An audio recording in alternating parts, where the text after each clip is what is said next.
from the Normal Paranormal Group, and today is 5 Things Wednesday. And we're going to talk about 5 spooky things. And the first one is asthmatic breathing. Second one is war knives. The third is Rose in the basement. The fourth one is the broken beam in the attic. And the fifth one is the black entity that held Debbie down. Yes, it held me down. That's right. Okay, but we're going to start that this happened in our haunted house in Chicago. That's right. Truly haunted. And these are true stories. And we were told not to go into the basement after 9 p.m. And my mother so happened to call me to do laundry at that time. And I really didn't want to do it, but I went downstairs with my German Shepherd, and I started throwing clothes in the washer. And we lived next to the railroad tracks, and it was pitch black. You couldn't even see nothing. And all of a sudden, my dog started growling and circling and growling, and I froze, and I'm looking out the door, and I'm looking, and what's she growling at? And I stood there, and all of a sudden, I hear what sounds like asthmatic breathing. But it was like really intense, really loud, and I froze, and my dog is going crazy. And we had to walk outside the back stairs to go down into the basement. You just didn't go through the house to go to the basement. And all of a sudden, it was in the doorway. You could hear it. You could just hear it. And it'd make your hair stand up and shivers down your spine. And it was really super loud, and the dog was growling, and it came into the basement. You couldn't see it, but you could hear it and follow the voice, the breathing, and it started traveling to the middle of the basement. And when it got to the middle of the basement, I ran out that door. My dog ran out the door. We ran upstairs, and I'm screaming, "Dad, Dad, Dad." And my dad says, "I told you not to go in that basement. I told you not to." So he went downstairs, looked, shut the door, and locked it. And so we went back upstairs, and I guess my mom had to do those clothes in the morning. That's right. And our second story is war knives. Yes, our father had these war knives, and they were in a shield, and there's no way, they were in sleeves. They called sleeves. Sleeves, yeah. And there's no way you could not get these knives out. They were just, my dad had them glued to the board. They were from World War II. Yes. And there's stories behind that war knives. But no matter how hard you try to get it, you couldn't get them out. So one day Debbie and I had that tingling feeling, the twin feeling that we always talk about. Do you feel what I feel? Yeah, I feel what you feel. And we said yes. And as soon as we said yes, we took 2 leaps out of that attic down to our living room. And so the next morning on our bunk beds, we go up there, and Debbie and I looked, and the knives were out of the sleeves on our beds. Yes, but I wonder if those knives were bad luck, because they brought bad luck with them. And some of the knives had notches on them from how many people were killed and how many people were wounded. That was back then. That was back then. But we told our mother about it, and she thought we did it and we couldn't budge them. There's no way. So my dad took the knives, put them in the sleeves, took it and put it away and hid it, locked it up. My dad made sure those weren't around us anymore. Right. And the third one is when Rose and Dad were in the basement. We just played this video just recently. Yeah, I hope you watched it. It's a very interesting story. Really interesting. In fact, that was the last story Rose told before she passed away. Right. And I wrote a book about the house, and I had no idea about this entity that Rose encountered. Not until years and years and years later. And I told her, why didn't you tell me about this? And she thought it would come after her or haunt her or whatever. She really didn't want to talk about it. I said, you should let people know what you experienced. And my dad had his workbench table in the front of the basement, and that's where the furnace was, and my dad's tool cabinets were, and he would be over there making fishing sinkers, and he would be doing other odd jobs. And so one day Rose was there sitting by the workbench, and my dad liked to play music and all that.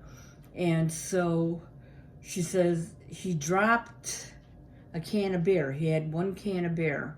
That was it, as he was working. She said she thought he had a stroke or something, Yeah. the way he was looking. Yeah, and so when she turned around and looked, there it was. There it was. It was a black entity. It came right through the cinder block walls. And it had red eyes. She said, glowing red eyes. And my dad said, let's inch out. Just inch out. Slowly get out. And they walked backwards and watched it. Watched it until they left. And the thing about that was he told his friend about it. And his friend thought it was a joke. And he said, it's no joke. And because my dad wouldn't talk about things back then at all. But for him to confide in his friend. Well, yeah, his best friend. And his best friend went over there with his son to help move the workbench to the back of the basement. And so, lo and behold, they had the same experience, yeah. And they ran out of the basement.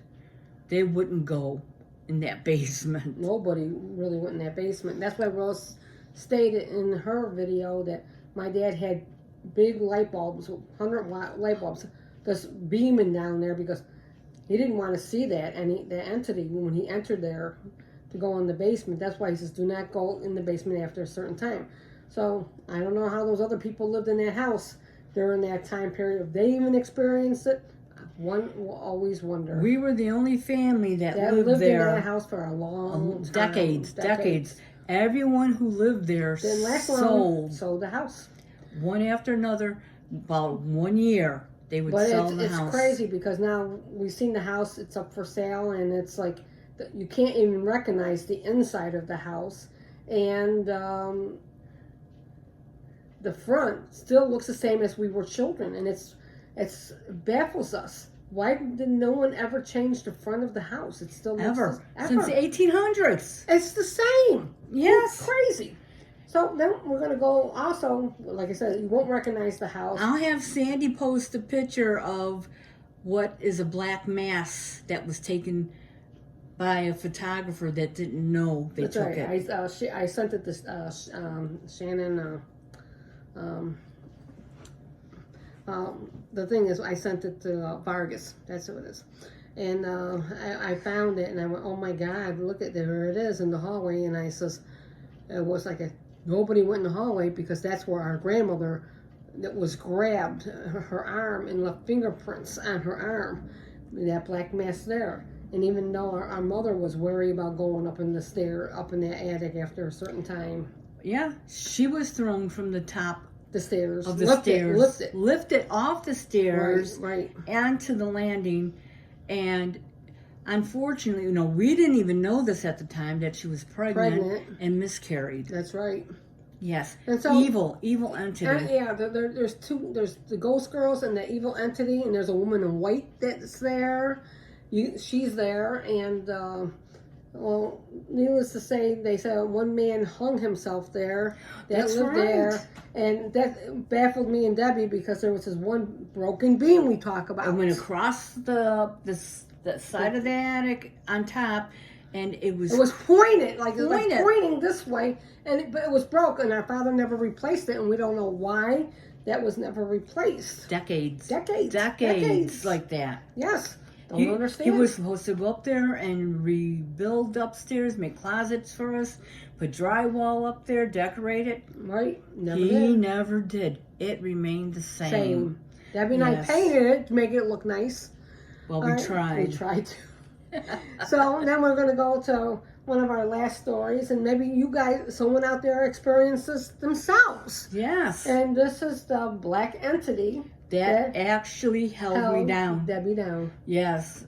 I was interpreting dreams at the time, and so there was one dream that I guess I was not supposed to interpret. It was a warning. It was a warning dream. It was a warning. My friend, who asked me to ask my sister about the dream, and she was interpreting the dream, and this entity didn't want her to know. And it was dealing with the devil. Yes, it was evil. It was just plain evil. Mm-hmm. And thank God for our ghost girls. Thank God, because I was laying there on the couch. Sandy was laying on the floor next to the couch. It's one of those days we didn't sleep upstairs, put it that way. That's right. We always knew when not to go upstairs. Sleep. So we would sleep on the floor of the couch. Mm-hmm. And so all of a sudden I hear, Debbie, Debbie. I'm thinking, who's calling me? And I could open my eyes and just turn them to look, but I couldn't move my body. It was like paralyzed, like I couldn't move. And I could see how the peripheral vision, I could see these two girls, and they were waking me up. And I heard breathing over me, and I couldn't move, and my heart was pounding, and I was scared, and I started trying to inch my foot off the couch to fall on Sandy. And the moment I did that and touched Sandy, it jumped off of me.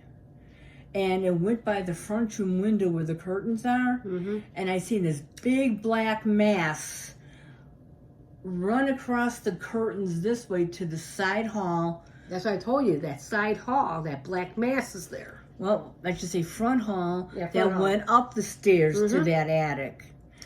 And it's still there. I really believe it's still there today. It's still there today. And the power behind this thing is immense. It is truly immense, where it could knock over things, move pick up things. I mean, things it takes two human men to move. It's hard to believe. We talk about these stories all the time, Debbie Right. and I. And, because you didn't experience them doesn't mean it didn't happen.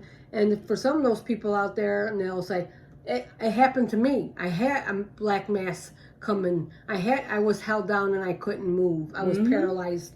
I was astral walking. I seen this, or I seen. Yes, that's why we started this group, because we believe in you, because it doesn't happen to everyone. Doesn't mean it doesn't happen.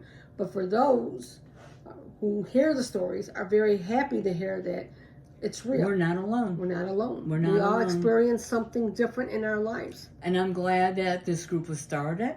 I'm glad we've encountered a lot of people who are like us. And just to see, hey, she or he had the experience I had. And they find out that other people experience what they seen. Because they seen it, they were ridiculed and put down and laughed at. And my dad back then wouldn't talk about things, because when he grew up, they would put you in an asylum. Nut house, asylum, or they would medicate you, and just mark you as mentally ill. That's right. Sure, there are mentally ill people out there, but there are legitimate people out there too that experience things. That experience it, and it's not in their mind. Right, and that's why it says, that's why we started this group, because so people won't make fun of you, so people won't bully you and say you're crazy. We want people to share their stories like we're sharing our stories. And the last thing you want to hear, because Sandy and I went through it, was being children and not being believed in. That's right. Children, believe your children. Listen to them. Yes, before the dogs start really barking. Yes, okay. This is Sandy. And I'm Debbie. We're from the Normal Paranormal Group. Until the next 5 things, please share your stories. Thank you. Bye. Bye.